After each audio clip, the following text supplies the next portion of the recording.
2020, une année compliquée pour le marché automobile en France. Les ventes de voitures pour particuliers ont chuté de 25,5% en un an. C'est la plus grosse baisse recensée sur les 40 dernières années. Pour vous donner un ordre d'idée, la crise financière de 2008 n'avait engendré qu'une baisse de 13,88% dans ce secteur. Le groupe Renault comme le groupe PSA enregistrent une chute de 25,1 et 24,9%, une crise qui ne touche donc pas un producteur français plus qu'un autre.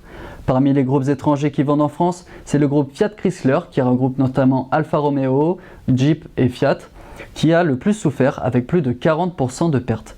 Pour rappel, une fusion a été signée entre le groupe italo-américain et PSA le 4 janvier dernier, donnant le nom de Stellantis.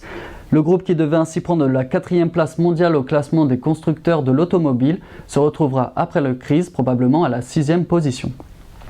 Au final, seules les entités Hyundai et Toyota Lexus s'en sortent avec un peu moins de 15% de baisse sur le chiffre d'affaires du marché français. Si l'on devait retenir autre chose de cette année, c'est bien l'augmentation significative des ventes de voitures hybrides et électriques. Face à la crise, l'État a procédé à l'augmentation du bonus écologique pour booster les ventes. Ce sont environ 149 000 immatriculations qui ont été créées pour des voitures de ce type, contre seulement 60 000 en 2019. Une croissance qui devrait se poursuivre cette année également, puisque le bonus écologique pour l'achat de voitures en 2021 pourrait aller jusqu'à 7 000 €. Plus globalement, en 2021, l'Observatoire CTLM prévoit une croissance du marché de l'automobile de 19% en France.